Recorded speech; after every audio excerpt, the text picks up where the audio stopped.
신부님 저예요. 그 목소리를 듣는 순간 민수는 온몸에 소름이 돋았습니다. 분명히 들어본 목소리였거든요. 하지만 그럴 리가 없었습니다. 저기 누구세요? 이 시간에 어떻게?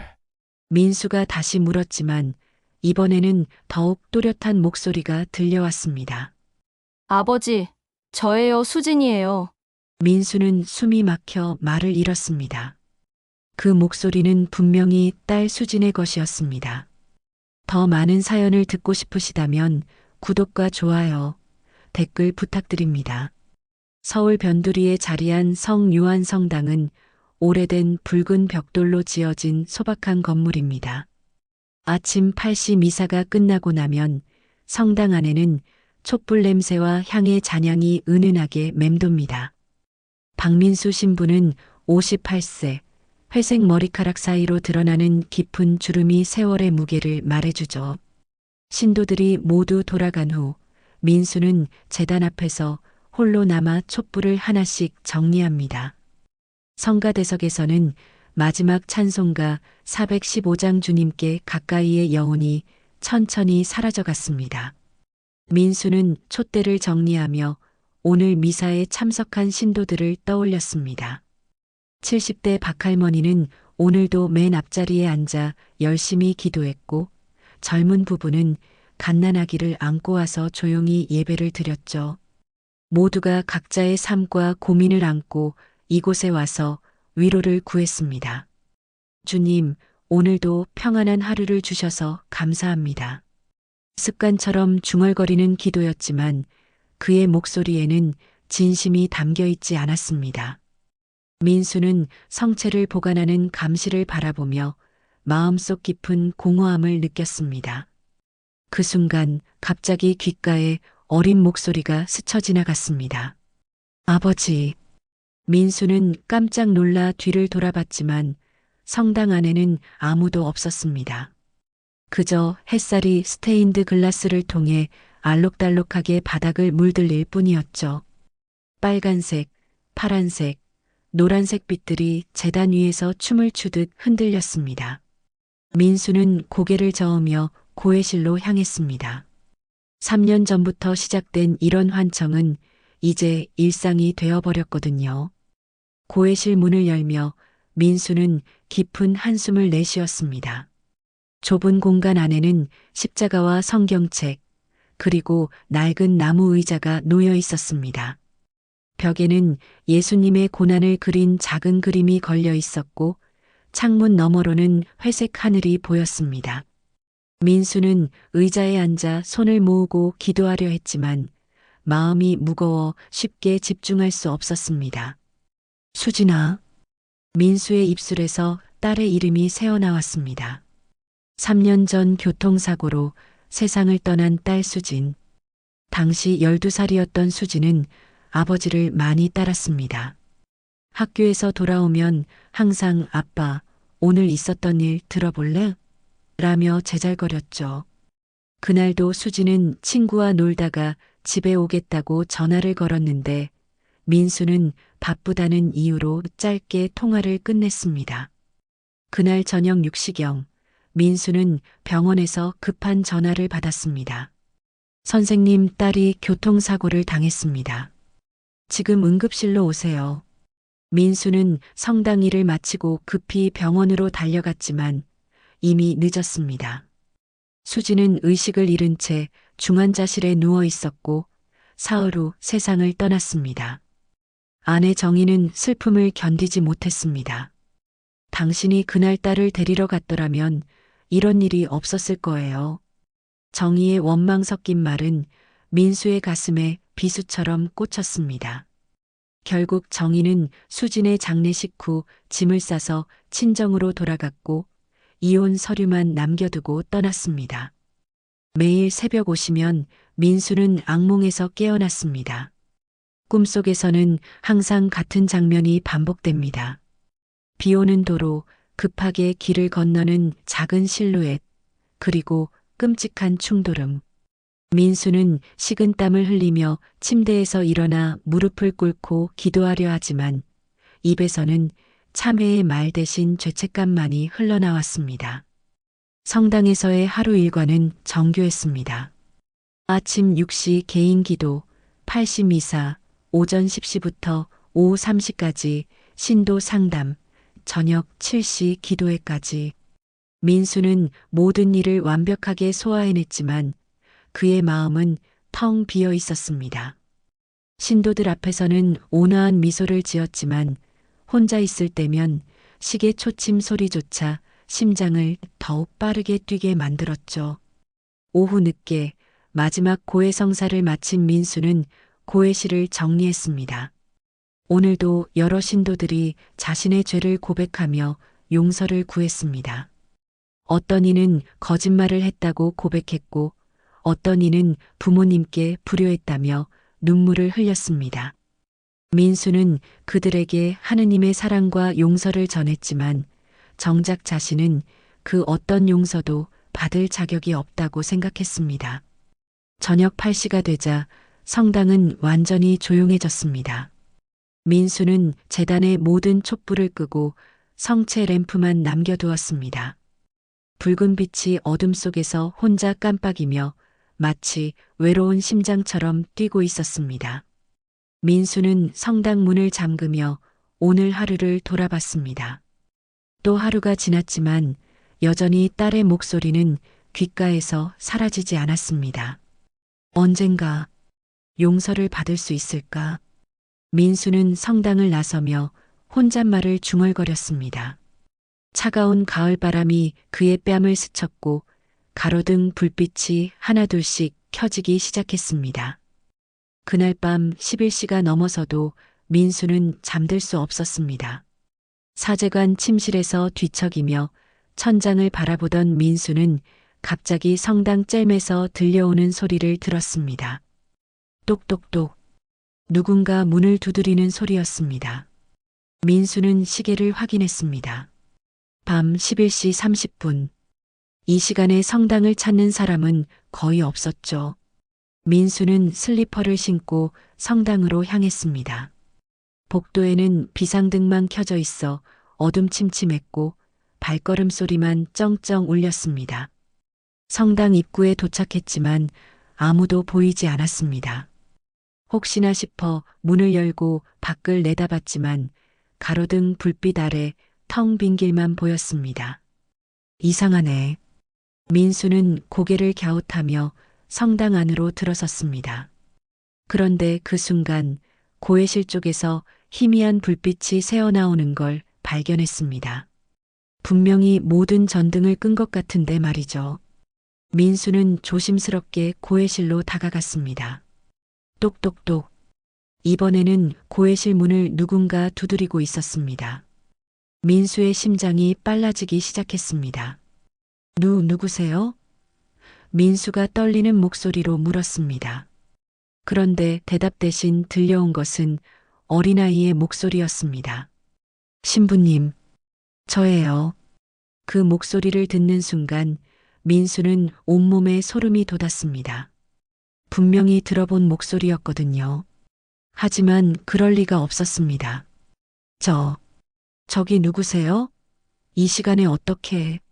민수가 다시 물었지만 이번에는 더욱 또렷한 목소리가 들려왔습니다. 아버지, 저예요. 수진이에요. 민수는 숨이 막혀 말을 잃었습니다. 그 목소리는 분명히 딸 수진의 것이었습니다. 어릴 때 감기에 걸렸을 때의 조금 쉰 목소리, 잠들기 전에 아빠 사랑해라고 말할 때의 다정한 톤까지 똑같았습니다. 수진아? 민수의 입술이 파르르 떨렸습니다. 3년 전에 세상을 떠난 딸의 이름을 부르는 것조차 고통스러웠는데 지금 그 목소리가 직접 들려온다니요. 수진아, 정말 너니? 민수는 고해실 문에 손을 대고 물었습니다. 왜 저를 그날 그냥 두셨어요? 목소리는 원망스러웠습니다. 민수는 가슴이 찢어지는 것 같았습니다. 그날의 기억이 생생하게 떠올랐습니다. 수진이 전화로 아빠 친구 집에서 놀다가 집에 갈게요라고 했을 때 민수는 알았다. 조심해서 와라고 짧게 대답했었죠. 수진아, 아빠가 미안해. 정말 미안해. 민수는 고해실 문에 이마를 대고 속삭였습니다. 그런데 이상한 일이 벌어졌습니다. 고해실 안에서 차가운 바람이 불어나왔습니다. 11월 가을 바람보다도 더 차가운, 마치 겨울밤 같은 바람이었죠. 민수는 황급히 고해실 문을 열어젖혔습니다. 하지만 안에는 아무도 없었습니다. 의자도 책상도 그대로였고 창문도 닫혀 있었습니다. 그런데 의자 위에는 작은 종이 한 장이 놓여 있었습니다. 민수는 떨리는 손으로 그 종이를 집어들었습니다. 종이에는 어린아이 글씨로 아빠 보고 싶어요라고 적혀 있었습니다. 수진이 초등학교 3학년 때 쓰던 바로 그 필체였습니다. 비읍자를 쓸 때 동그랗게 쓰는 버릇, 이응을 조금 찌그러뜨리는 습관까지 똑같았습니다. 민수는 종이를 들고 성당 안을 둘러봤습니다. 수진아, 수진아, 어디 있니? 민수의 목소리가 성당 안에 메아리 쳤습니다. 하지만 돌아오는 것은 정막뿐이었습니다. 제단 위의 십자가만이 어둠 속에서 희미하게 빛나고 있었죠. 그 후 일주일 동안 이상한 일들이 계속 벌어졌습니다. 화요일 새벽에는 성당 스피커에서 갑자기 동요가 흘러나왔습니다. 산토끼 토끼야, 어디를 가느냐? 수진이 어릴 때 즐겨 부르던 노래였습니다. 민수는 급히 음향실로 달려가 스피커를 껐지만 플레이어에는 아무것도 연결되어 있지 않았습니다. 수요일에는 제단 위에 작은 꽃다발이 놓여 있었습니다. 코스모스 꽃다발이었는데 수진이 생전에 가장 좋아하던 꽃이었죠. 민수는 성당을 관리하는 박 권사님께 물어봤지만 박 권사님도 모른다고 했습니다. 신부님, 혹시 누가 몰래 놓고 간 건 아닐까요? 목요일 새벽 기도 시간에는 더욱 놀라운 일이 벌어졌습니다. 민수가 혼자 기도하고 있는데 갑자기 아버지 라는 속삭임이 들려왔습니다. 이번에는 바로 옆에서 들리는 것처럼 생생했습니다. 민수는 고개를 돌렸지만 역시 아무도 없었습니다. 금요일에는 성당 청소를 하던 중 놀라운 것을 발견했습니다. 수진이 즐겨 앉던 뒷자리 의자에 작은 십자가 목걸이가 걸려 있었던 것입니다. 그것은 수진이 첫 영성체 때 받았던 선물이었는데 사고 당일에도 목에 걸고 있었던 바로 그 목걸이였습니다. 민수는 그 목걸이를 손에 쥐고 눈물을 흘렸습니다. 수진아, 정말 내가 여기 있는 거니? 하지만 대답은 없었습니다. 다만 촛불이 바람도 없는데 살짝 흔들렸을 뿐이었죠. 토요일 저녁 민수는 더 이상 견딜 수 없어 교구 보좌 신부인 정영수 신부에게 전화를 걸었습니다. 영수야, 나 좀 이상한 일을 겪고 있어. 혹시 시간 있으면 성당에 와줄 수 있겠니? 정영수 신부는 민수의 다급한 목소리를 듣고 바로 달려왔습니다. 무슨 일이야, 민수야? 목소리가 많이 안 좋던데. 정영수 신부가 걱정스럽게 물었습니다. 민수는 일주일 동안 겪은 일들을 모두 털어놓았습니다. 목소리, 편지, 꽃다발, 목걸이까지 모든 것을 말했습니다. 정영수 신부는 심각한 표정으로 민수의 이야기를 들었습니다. 민수야, 그건 내 죄책감이 만들어낸 환상일 가능성이 높아. 너무 자신을 괴롭히지 마. 하지만 민수는 고개를 저었습니다. 아니야, 영수야. 분명히 수진이야. 내가 느낄 수 있어. 그날 밤 민수는 고해실에서 기다렸습니다. 혹시나 다시 수진의 목소리를 들을 수 있을까 하는 마음에서였죠. 시계가 자정을 가리킬 때쯤 정말로 그 목소리가 들려왔습니다. 아버지, 아직 거기 계세요? 아버지, 아직 거기 계세요? 수진의 목소리가 다시 들려오자 민수는 온몸이 떨렸습니다. 수진아, 그래. 아빠가 여기 있다. 민수는 고해실 벽에 손을 대고 대답했습니다. 그런데 이번에는 수진의 목소리가 평소와 달랐습니다. 뭔가 간절하고 애절했죠. 아빠, 진실을 알고 싶지 않으세요? 수진의 물음에 민수는 가슴이 철렁했습니다. 무슨 진실을 말하는 거니, 수진아? 그날 정말 무슨 일이 있었는지 알고 싶지 않으세요? 수진의 목소리는 점점 작아져 갔고 마침내 완전히 사라졌습니다. 민수는 그날 밤 한잠도 자지 못했습니다. 수진의 말이 계속 머릿속에 맴돌았거든요. 그날의 진실이라니 도대체 무슨 의미일까요? 민수는 새벽까지 뒤척이다가 결심을 했습니다. 수진이 죽은 그날의 일을 다시 자세히 알아보기로 말이죠. 다음 날 아침 민수는 평소보다 일찍 성당 일을 마치고 관할 경찰서로 향했습니다. 3년 전 수진의 교통사고를 담당했던 김영사는 이미 다른 부서로 옮겨갔지만 사고 기록은 여전히 보관되어 있었습니다. 신부님, 왜 갑자기 3년 전 사건에 관심을 갖게 되신 거죠? 현재 담당 형사가 궁금해했습니다. 민수는 애매하게 미소를 지었습니다. 딸의 기일이 다가와서요. 그날 일을 정확히 알고 싶어서 그럽니다. 형사는 이해한다는 듯 고개를 끄덕이며 파일을 꺼내 주었습니다. 민수는 사고 보고서를 꼼꼼히 읽어봤습니다. 사고 시간은 오후 6시 15분, 장소는 성당에서 집으로 가는 길목의 횡단보도였습니다. 가해 차량은 승용차였고 운전자는 술에 취한 상태였다고 기록되어 있었습니다. 하지만 이상한 점이 있었습니다. 목격자 진술서에는 사고 현장에 다른 차량도 있었다는 증언이 있었던 것입니다. 형사님, 이 목격자 진술에서 말하는 다른 차량은 뭘까요? 민수가 물었습니다. 형사는 파일을 뒤적이며 답했습니다. 아, 그거요? 당시에 여러 차량이 있었는데 정확히 파악하기 어려웠대요. 빗물 때문에 시야가 안 좋았거든요. 민수는 더 자세한 자료를 요청했습니다. 혹시 블랙박스 영상 같은 건 없을까요? 형사는 잠시 망설이다가 말했습니다. 있긴 한데 화질이 좋지 않아요. 그리고 개인정보 때문에 보여드리기가. 민수는 간절한 눈빛으로 부탁했습니다.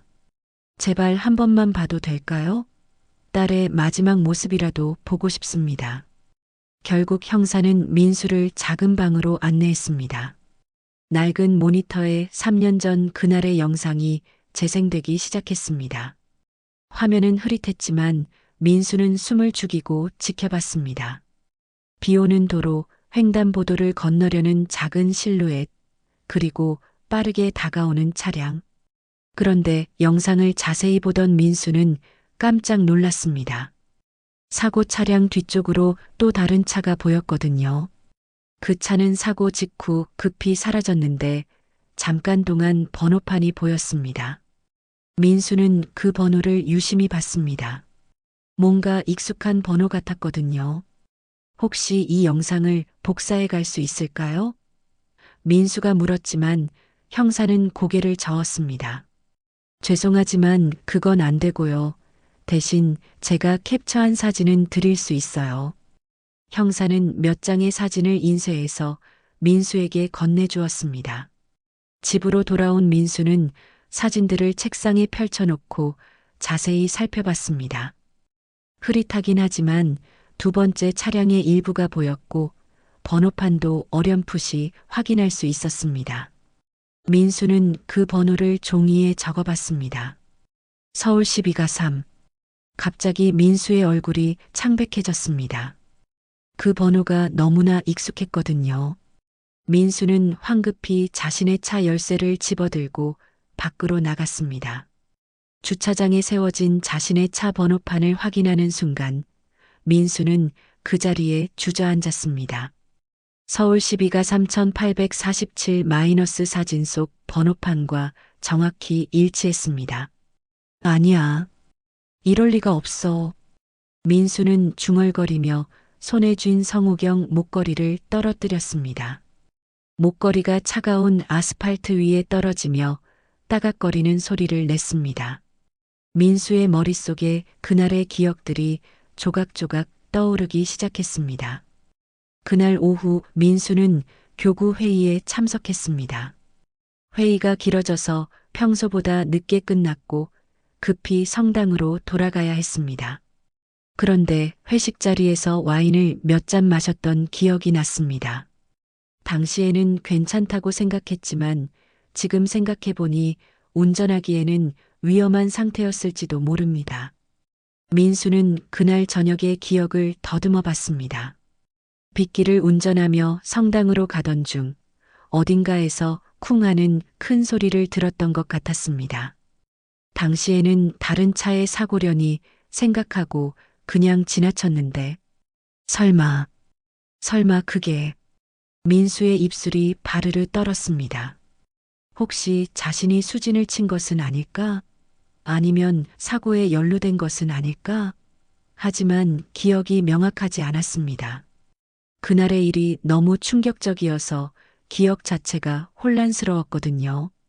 그날 저녁 민수는 교구 보좌신부인 정영수에게 다시 전화를 걸었습니다.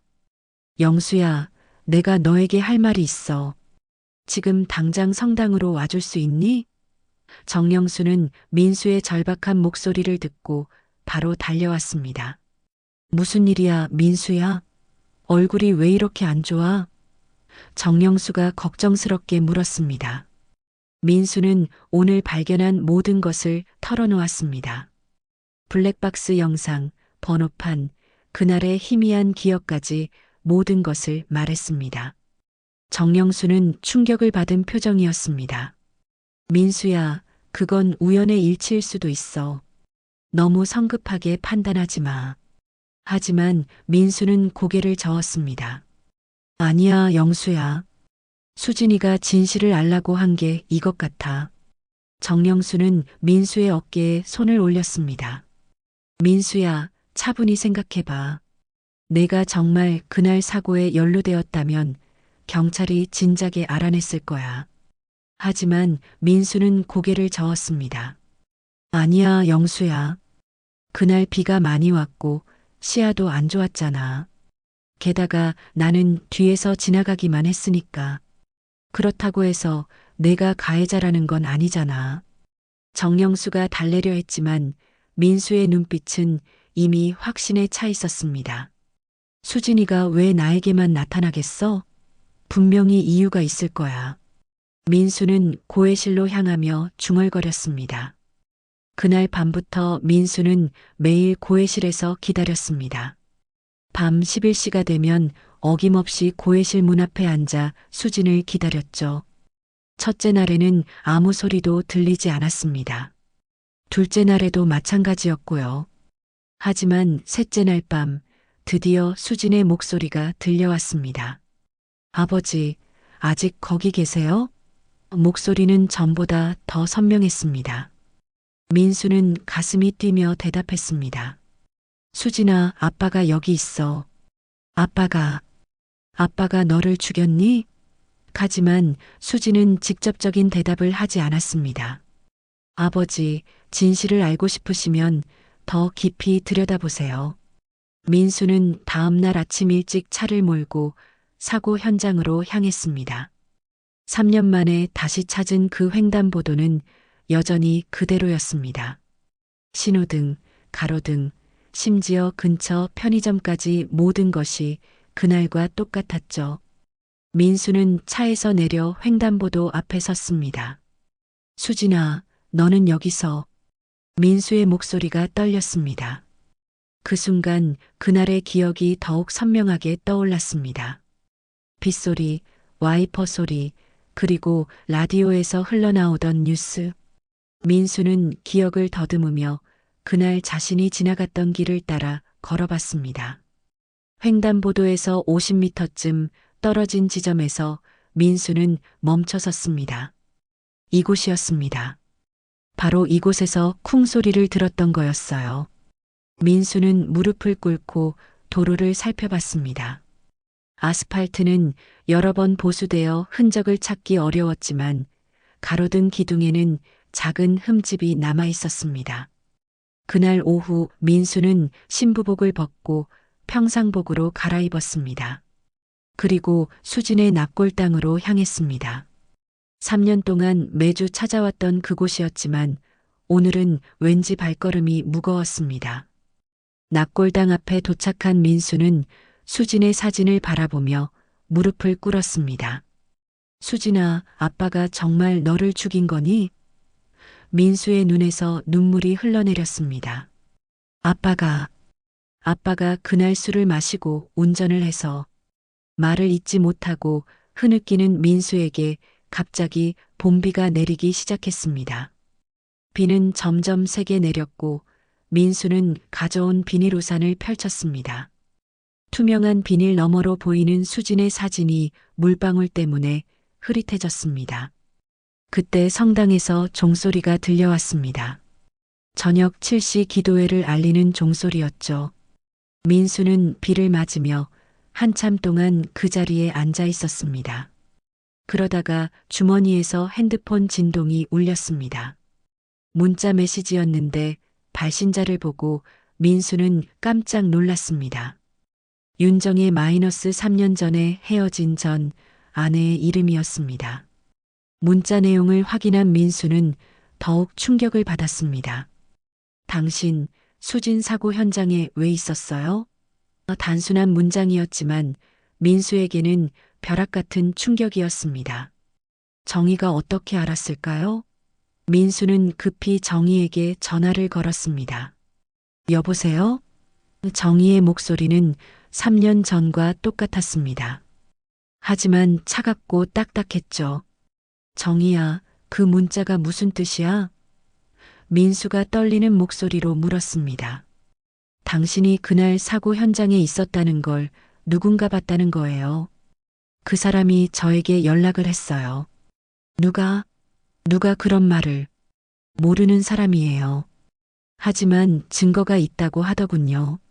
당신 차가 그날 그 시간에 그곳을 지나갔다는 증거 말이에요. 정희의 목소리는 점점 날카로워졌습니다. 혹시 당신이 우리 딸을... 민수는 전화를 끊었습니다. 더 이상 들을 수가 없었거든요. 손이 바들바들 떨려서 핸드폰을 제대로 잡을 수도 없었습니다. 비는 더욱 세게 내렸고 민수의 온몸은 비에 흠뻑 젖었습니다. 그날 밤 민수는 성당으로 돌아왔습니다. 젖은 옷 그대로 고해실에 들어가 무릎을 꿇었습니다. 수진아, 제발 나타나다오. 아빠가 정말 미안해. 하지만 이상하게도 수진의 목소리는 들리지 않았습니다. 대신 고해실 안에 이상한 냄새가 났습니다. 꽃냄새였는데 수진이 좋아하던 코스모스 향이었습니다. 민수는 주변을 둘러봤지만 꽃은 보이지 않았습니다. 그런데 의자 위에 또 작은 종이가 놓여 있었습니다. 종이를 펼쳐본 민수는 숨이 막혔습니다. 아빠, 진실을 마주할 준비가 되셨나요? 수진의 글씨였습니다. 그런데 이번에는 글씨가 평소와 달랐습니다. 더 어른스럽고 더 슬퍼 보였죠. 민수는 종이를 가슴에 품고 제단으로 나갔습니다. 십자가 앞에서 무릎을 꿇고 기도했습니다. 주님, 제가 제 딸을 죽였다면 어떻게 해야 합니까? 어떻게 용서를 받을 수 있습니까? 하지만 하늘에서는 아무런 대답도 오지 않았습니다. 다음 날 아침 민수는 정영수에게 다시 전화를 걸었습니다. 영수야, 정희가 나에게 연락을 했어. 누군가 내가 그날 사고 현장에 있었다는 걸 봤다는 거야. 정영수는 한참 침묵하다가 말했습니다. 민수야, 이제 진실과 마주해야 할 때인 것 같아. 그날 저녁 민수는 다시 고해실에서 기다렸습니다. 자정이 가까워질 무렵 드디어 수진의 목소리가 들려왔습니다. 아버지, 모든 걸 기억하실 준비가 되셨나요? 아버지, 모든 걸 기억하실 준비가 되셨나요? 수진의 목소리가 들려오자 민수는 온몸이 굳어졌습니다. 수진아, 아빠가 준비되었어. 모든 걸 알고 싶어. 민수의 목소리는 떨렸지만 결의에 차 있었습니다. 그런데 이상하게도 수진의 대답은 없었고 고해실은 다시 조용해졌습니다. 다음 날 아침 민수는 정영수 신부에게 전화를 걸었습니다. 영수야, 나 좀 도와줄 수 있겠니? 성당 보안 시스템을 확인해 보고 싶어. 정영수는 의아해했습니다. 갑자기 왜? 무슨 일이야? 그냥 확인하고 싶은 게 있어. 제발 부탁이야. 오후 2시 정영수가 성당으로 왔습니다. 민수와 함께 사무실로 가서 보안 시스템을 켰죠. 이게 지난주 새벽 영상이야. 정영수가 화면을 가리키며 말했습니다. 모니터에는 흑백 영상이 재생되고 있었습니다. 화면 속에서 민수가 홀로 고해실에 들어가는 모습이 보였습니다. 시간은 밤 11시 30분이었죠. 민수는 고해실 문을 닫고 안에서 누군가와 대화하는 듯한 모습을 보였습니다. 하지만 고해실 반대편에는 아무도 없었습니다. 이상하네. 분명히 수진이와 대화했는데 민수가 중얼거렸습니다. 정영수는 걱정스러운 표정으로 민수를 바라봤습니다. 민수야, 혹시 너 혼자서 대화한 거 아니야?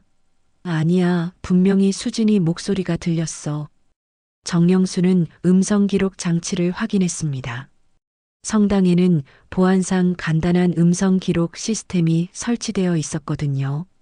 이상해, 여기에는 수진이 목소리가 기록되어 있어.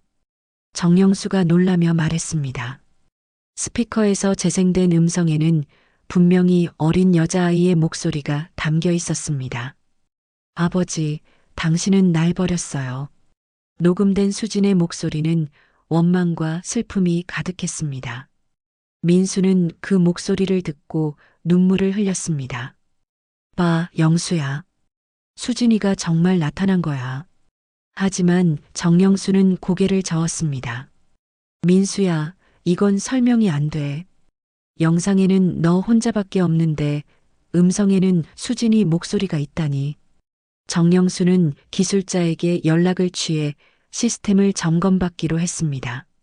그날 저녁 교구청에서 급한 전화가 왔습니다. 박 신부님, 성당에서 이상한 소문이 돌고 있다고 하는데요. 확인차 내일 방문하겠습니다. 교구청 관계자의 목소리는 엄중했습니다. 신도들 사이에서 귀신이 들린 신부라는 소문이 퍼지고 있다는 것이었습니다. 민수는 그날 밤 잠들 수 없었습니다. 모든 것이 무너져 내리는 것 같았거든요. 신도들의 신뢰, 교구의 믿음, 그리고 자신의 정신적 안정까지.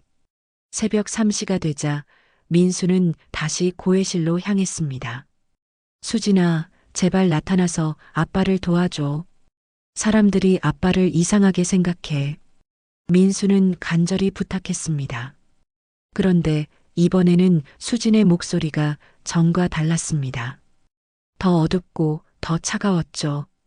아버지, 이제 모든 사람들이 진실을 알게 될 거예요. 수진의 말에 민수는 소름이 돋았습니다. 무슨 뜻이니, 수진아? 그날 밤의 진실. 아버지가 저를 치고도 그냥 지나간 진실 말이에요. 민수는 머리를 감쌌습니다. 기억의 조각들이 더욱 선명하게 떠오르기 시작했거든요. 그날 밤 교구 회의 후 술자리에서 와인을 마셨습니다. 괜찮다, 조금밖에 안 마셨어라고 생각하며 운전대를 잡았죠. 갑자기 앞에서 뭔가 튀어나왔습니다. 민수는 급하게 핸들을 꺾었고 뭔가에 부딪히는 소리를 들었습니다. 하지만 그때는 가로등이나 표지판에 스친 줄 알았어요. 백미러로 뒤를 확인했지만 어둠 때문에 잘 보이지 않았습니다. 계속 가야겠다. 늦었어. 민수는 그렇게 생각하며 성당으로 향했습니다. 도착해서 차를 확인해 봤지만 흠집만 있을 뿐이었죠. 그런데 1시간 후 병원에서 전화가 왔습니다. 선생님 딸이 교통사고를 당했습니다. 민수는 그 순간을 기억했습니다. 병원으로 달려가면서도 설마 내가 친 게 수진이었을까? 라는 생각이 스쳤지만 곧 그럴 리 없어라고 부정했습니다. 너무나 끔찍한 가능성이었거든요. 다음 날 아침 교구청 관계자들이 성당을 방문했습니다. 그들은 민수와 신도들을 면담하며 상황을 파악했습니다. 박 신부님, 최근에 정신적으로 힘든 일이 있으셨나요? 질문은 정중했지만 의미는 분명했습니다. 박 신부님, 당분간 휴식을 취하시는 게 좋겠습니다. 교구청의 최종 결정이었습니다. 사실상 직무정지였죠. 민수는 고개를 떨구고 받아들일 수밖에 없었습니다. 그날 오후 신도들이 하나둘 성당을 떠났습니다. 박할머니는 눈물을 흘리며 말했습니다. 신부님, 빨리 좋아지셔야 해요. 하지만 젊은 신도들은 수군거리며 떠났습니다. 역시 이상했어. 귀신이 나온다더니. 저녁이 되자 성당은 완전히 비었습니다. 민수는 홀로 제단 앞에 앉아 십자가를 바라봤습니다. 모든 것을 잃었습니다. 직분도, 신도들의 신뢰도, 그리고 자신의 정신적 안정도. 수진아. 민수는 마지막으로 딸을 불렀습니다. 아빠가 정말 너를 죽였니? 하지만 대답은 없었습니다. 성당은 적막했고 촛불만이 홀로 타고 있었습니다. 그때 갑자기 민수의 머릿속에 마지막 기억이 떠올랐습니다. 사고 직후 백미러에 비친 작은 몸집, 길바닥에 떨어진 분홍색 가방, 그리고 아빠라고 부르는 희미한 목소리. 민수는 그 순간 모든 것을 기억했습니다. 그날 밤 정말로 자신이 수진을 쳤던 것을, 그날 밤 정말로 자신이 수진을 쳤던 것을. 민수는 그 깨달음에 온몸이 무너져 내렸습니다. 제단 바닥에 엎드린 채 눈물을 흘렸죠. 하느님, 제가 제 딸을 죽였습니다. 민수의 목소리는 성당 안에 메아리 쳤지만 하늘에서는 아무런 대답도 오지 않았습니다. 민수는 제단 위의 성체를 바라봤습니다. 평소 같으면 위로가 되었을 그 빛이 오늘은 마치 자신을 심판하는 것 같았습니다. 용서해 주세요. 제발 용서해 주세요. 민수는 바닥에 이마를 대고 간절히 기도했지만 죄책감만 더욱 커져갔습니다. 눈물로 젖은 바닥에 성체 조각이 흩어져 있었습니다. 민수가 제단을 정리하다가 떨어뜨린 것이었죠. 민수는 떨리는 손으로 그 조각들을 하나하나 주워 담았습니다. 마치 자신의 부서진 마음을 수습하는 것처럼 말이에요. 그때 갑자기 고해실 문이 천천히 열리는 소리가 들렸습니다. 민수는 고개를 들어 그쪽을 바라봤습니다. 문틈 사이로 희미한 빛이 새어나오고 있었어요. 평소와는 다른 따스하면서도 신비로운 빛이었습니다. 아버지, 수진의 목소리가 다시 들려왔습니다. 하지만 이번에는 원망이나 슬픔이 아닌 부드럽고 따뜻한 목소리였어요. 민수는 벌떡 일어나 고해실로 향했습니다. 수진아, 아빠가 미안해. 정말 미안해. 민수는 고해실 문을 열었습니다. 그런데 놀라운 일이 벌어졌습니다. 안에는 하얀 드레스를 입은 소녀가 서 있었거든요. 12살 때의 수진 모습 그대로였지만 뭔가 달랐습니다. 얼굴에는 평안한 미소가 떠올라 있었고 온몸에서 따스한 빛이 나고 있었어요. 수진아, 정말 너니? 민수는 떨리는 목소리로 물었습니다. 수진은 고개를 끄덕이며 미소를 지었습니다. 네, 아빠. 저예요.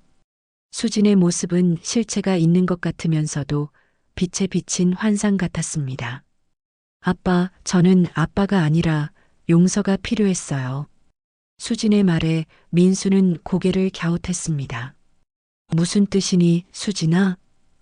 아빠가 스스로를 용서하는 걸 보고 싶었어요. 아빠가 너무 괴로워하는 모습이 안쓰러웠거든요.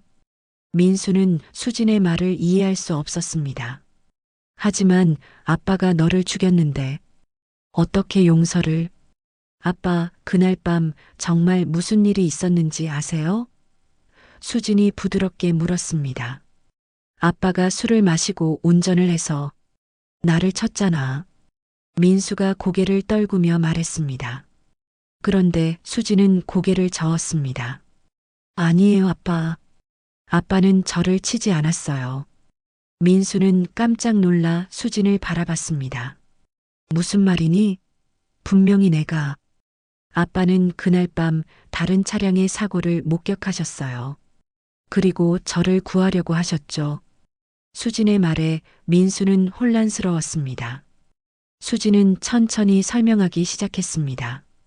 그날 밤 아빠는 정말로 그 길을 지나가셨어요. 하지만 아빠가 저를 친 게 아니라 다른 차가 저를 쳤을 때 아빠가 그것을 보신 거예요. 아빠는 급히 차를 세우고 저에게 달려오셨죠.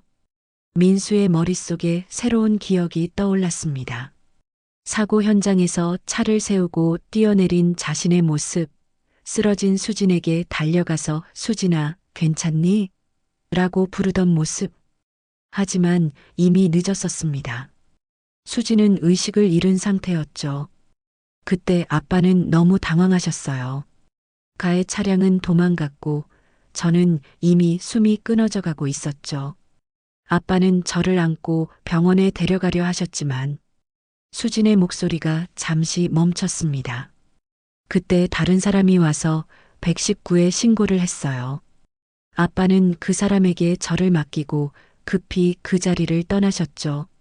신부님이 그런 현장에 있으면 오해를 받을 수 있다고 생각하셨거든요. 수진의 설명에 민수는 점점 그날의 진실을 깨달았습니다. 그런데 왜 나는 내가 너를 죽였다고 생각했을까? 민수가 어리둥절해하자 수진이 대답했습니다. 아빠가 너무 자책하셨기 때문이에요. 그날 조금만 일찍 저를 데리러 왔다면, 조금만 더 관심을 가져주셨다면 이런 일이 없었을 거라고 생각하셨죠. 민수는 그제서야 이해했습니다. 자신이 수진을 직접 친 것이 아니라 구하지 못했다는 죄책감이 기억을 왜곡시킨 것이었습니다. 3년 동안 그 죄책감은 점점 커져서 마침내 자신이 가해자라고 믿게 만들었던 거죠. 하지만 수진아, 아빠가 너를 더 사랑했다면. 아빠, 충분히 사랑해 주셨어요. 저는 그걸 알고 있어요. 수진은 민수에게 다가와 손을 내밀었습니다. 차가우면서도 따뜻한 느낌이었어요. 아빠가 스스로를 용서하지 않으시니까 저도 편히 갈 수가 없었어요. 저는 아빠가 행복하기를 바라는데 아빠는 계속 자신을 괴롭히시니까. 수진의 눈에서 눈물이 흘러내렸습니다. 민수도 눈물을 흘렸습니다. 수진아, 아빠가 정말 미안했어. 너를 지키지 못해서. 아빠, 이제 그만 괴로워하세요. 저는 괜찮아요. 아빠가 괜찮으시면 저도 괜찮아요. 그때 고해실 안이 점점 밝아지기 시작했습니다. 눈부신 빛이 수진을 감쌌고 수진의 모습이 천천히 흐려져 갔습니다. 수진아, 가지마. 민수가 손을 내밀었지만 수진은 이미 빛 속으로 사라져가고 있었습니다. 아빠 사랑해요.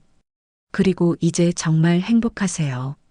수진의 마지막 말과 함께 빛이 사라졌습니다. 고해실은 다시 평범한 모습으로 돌아왔고 민수는 혼자 남겨졌습니다. 하지만 이번에는 외롭지 않았습니다. 마음속에 따뜻한 평안이 찾아왔거든요. 3년 동안 짓눌러왔던 죄책감이 마침내 사라진 것 같았습니다. 3년 동안 짓눌러왔던 죄책감이 마침내 사라진 것 같았습니다. 민수는 무릎을 꿇고 기도했습니다. 주님, 감사합니다. 수진이를 통해 저에게 용서를 가르쳐 주셔서 감사합니다. 하지만 평안함과 동시에 민수는 해야 할 일이 있다는 것을 깨달았습니다. 며칠이 지난 후 민수는 큰 결심을 했습니다. 아침 일찍 일어나 평상복으로 갈아입고 사제복을 정갈하게 개어두었습니다. 오늘은 신부가 아닌 한 사람의 아버지로서 해야 할 일이 있었습니다. 민수는 관할 경찰서로 향했습니다.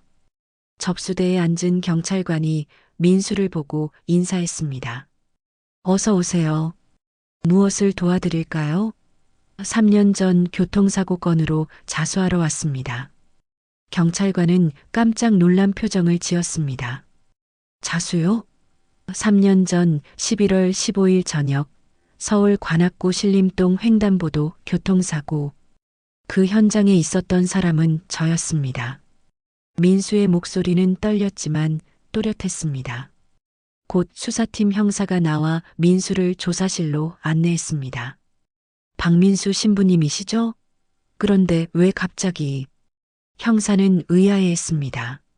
3년 전 사건은 이미 다른 운전자가 검거되어 처리된 사안이었거든요. 그날 밤 제가 그 현장에 있었습니다. 사고를 목격했지만 진실을 숨겼습니다. 민수는 그날 밤의 일을 설명했습니다. 교구회의 후 귀가 중이었던 것, 사고를 목격하고 급히 차를 세운 것, 쓰러진 수진에게 달려간 것까지.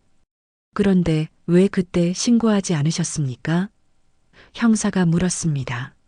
민수는 고개를 떨구며 대답했습니다. 저는 그때 술을 마신 상태였습니다. 그리고 현장에서 제가 신부라는 것이 알려지면 교회에 누가 될까봐 비겁했습니다. 형사는 기록을 확인하더니 놀란 표정을 지었습니다. 잠깐만요. 피해자 이름이 박수진?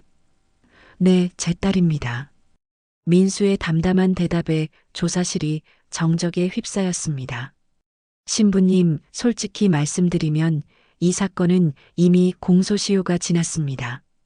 그리고 신부님이 직접적인 가해자도 아니고요. 왜 지금 와서? 형사의 말에 민수는 눈물을 흘렸습니다. 3년 동안 제가 딸을 죽였다고 생각하며 살았습니다. 그 죄책감 때문에 모든 것을 잃었어요. 하지만 이제 진실을 알았습니다. 수진이가 저에게 나타나서 말해줬어요. 진실을 마주하라고, 정직하게 살라고. 민수는 계속 말했습니다. 저는 법적인 처벌을 받고 싶은 게 아닙니다. 그냥 더 이상 거짓 속에서 살고 싶지 않아요. 수진이 앞에서 떳떳한 아버지가 되고 싶습니다. 형사는 한참 민수를 바라보더니 고개를 끄덕였습니다. 알겠습니다. 진술을 기록으로 남겨드리겠습니다. 조사가 끝난 후 형사가 말했습니다. 신부님, 정말 용기 있는 결정이셨습니다. 따님도 자랑스러워 하실 거예요. 경찰서를 나온 민수는 곧바로 수진의 납골당으로 향했습니다. 오랜만에 찾은 그곳은 평소와 달리 따뜻하게 느껴졌습니다. 수진아, 아빠가 드디어 용기를 냈어.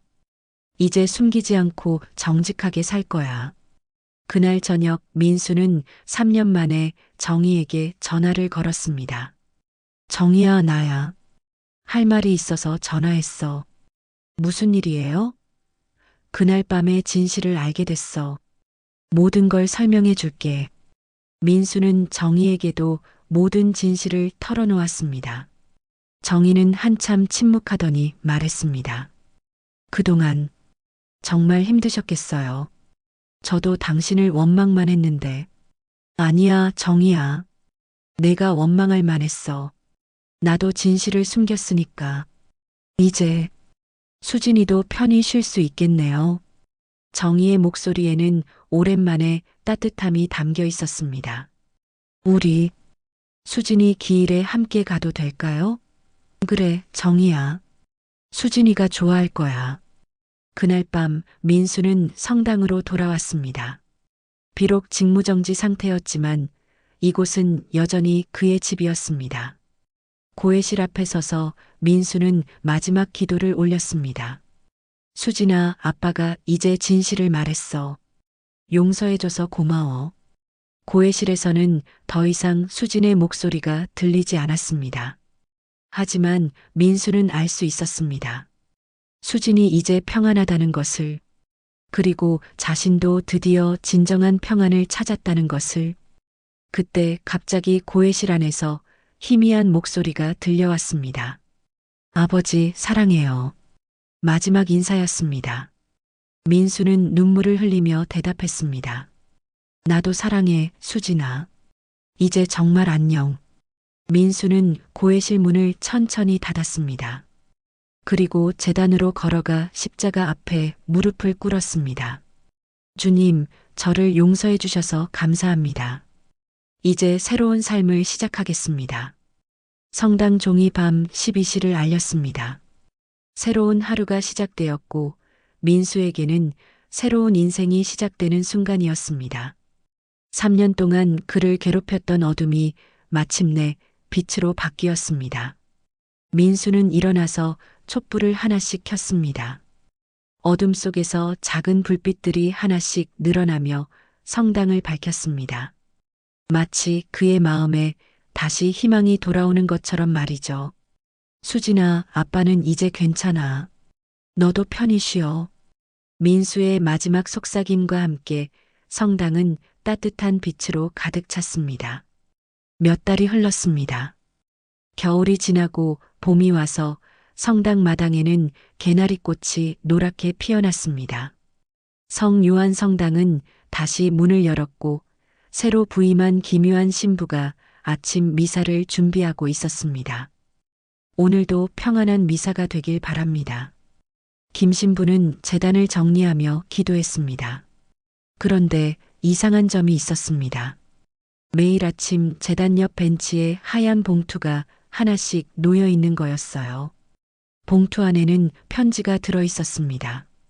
새로 오신 신부님께, 이 성당에는 특별한 이야기가 있습니다. 고해실을 열면 그 목소리를 들을 겁니다. 하지만 두려워하지 마세요. 그것은 죄의 올림이 아니라 사랑의 기억입니다. 마이너스 박민수 올림. 김 신부는 편지를 읽고 의아해했습니다. 박민수 신부에 대해서는 정신적 문제로 휴직한 신부라고만 알고 있었거든요. 하지만 며칠이 지나도 고해실에서는 아무 소리도 들리지 않았습니다. 다만 가끔 코스모스 향기가 날 뿐이었죠. 그날 밤 김 신부는 정말로 고해실 근처에서 아이의 웃음소리를 들었습니다. 맑고 즐거운 웃음소리였어요.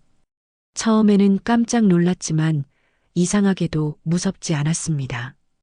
오히려 따뜻하고 평안한 느낌이 들었죠. 어느 일요일 아침 특별한 일이 벌어졌습니다. 미사 도중에 한 중년 여성이 성당에 들어왔는데 그녀의 얼굴에서 깊은 슬픔을 느낄 수 있었습니다. 미사가 끝난 후 김 신부가 다가가자 여성이 말했습니다. 저는 박수진의 어머니입니다. 김 신부는 깜짝 놀랐습니다. 아, 정희님이시군요. 네, 윤정희입니다. 오늘 수진이 기일이에요. 혼자 와서 기도하고 싶어서. 정희의 목소리는 떨렸지만 예전처럼 원망에 차 있지는 않았습니다. 수진이 아버지, 민수는 어떻게 지내는지 아세요? 정희가 물었습니다. 김 신부는 들은 바를 전해주었습니다. 시골에서 작은 교회를 돌보며 평안하게 지내신다고 들었어요. 그리고 박민수가 남긴 편지를 보여주었습니다. 정희는 편지를 읽으며 눈물을 흘렸습니다. 그 사람이 그런 고통을 혼자 견뎠구나. 지금은 괜찮으실 거예요. 수진이가 용서해 주셨으니까요. 김 신부의 말에 정희는 고개를 끄덕였습니다. 신부님, 제가 고해성사를 받을 수 있을까요? 3년 동안 남편을 원망했던 제 마음을 참회하고 싶어요. 정희는 간절한 눈빛으로 부탁했습니다. 김 신부는 고해실로 안내했습니다. 고해성사가 진행되는 동안 놀라운 일이 벌어졌습니다. 고해실 안에 따뜻한 바람이 불어왔고 코스모스 향기가 가득했습니다. 그리고 아주 작지만 분명한 목소리가 들렸죠. 엄마, 사랑해요. 정희도 그 목소리를 들었습니다. 수진아, 수진이 맞니? 정희는 눈물을 흘리며 중얼거렸습니다. 그 순간 고해실 안이 따뜻한 빛으로 가득해졌고 정희의 마음에도 오랜만에 평안이 찾아왔습니다. 고해성사를 마친 정희는 환한 표정으로 나왔습니다. 신부님 감사합니다. 수진이가 저를 용서해줬어요. 그리고 결심에 찬 목소리로 말했습니다. 저도 민수를 찾아가 볼까 해요. 수진이가 원하는 것 같아요. 좋은 생각이에요. 분명 수진이가 기뻐할 거예요. 김 신부가 미소를 지으며 대답했습니다. 그날 저녁 정희가 떠난 후 성당은 다시 조용해졌습니다. 김 신부는 제단을 정리하며 오늘 하루를 되돌아봤습니다. 이 성당에는 정말 특별한 사랑이 깃들어 있는 것 같았습니다. 창문으로 새벽 햇살이 들어오기 시작했습니다. 스테인드 글라스를 통과한 알록달록한 빛이 제단을 아름답게 물들였습니다. 김 신부는 고해실을 바라보며 속삭였습니다. 수진아, 내 부모님이 화해할 수 있게 도와줘서 고마워. 그 순간 고해실 문이 살짝 흔들렸습니다. 바람도 없는데 문이 천천히 열리더니 다시 조용히 닫혔어요.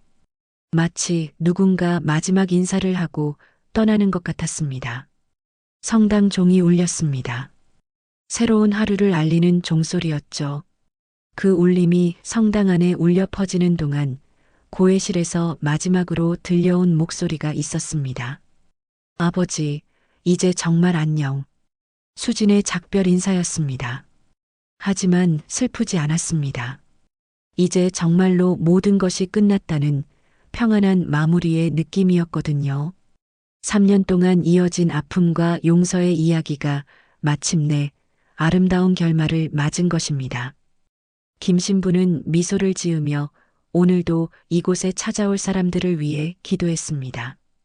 이곳에서 상처받은 사람들이 치유를 받고 용서를 구하는 사람들이 평안을 찾기를 바라며 말이에요. 성 요한 성당은 다시 사랑이 넘치는 곳이 되었습니다. 제단 위에 촛불이 따뜻하게 타오르고 스테인드 글라스를 통해 들어오는 햇살이 성당을 환하게 밝혔습니다. 그리고 그 빛 속에는 아버지를 용서한 한 소녀의 따뜻한 사랑이 영원히 깃들어 있었습니다. 어디선가 코스모스 꽃향기가 은은하게 풍겨왔습니다. 수진이 남긴 마지막 선물이었죠.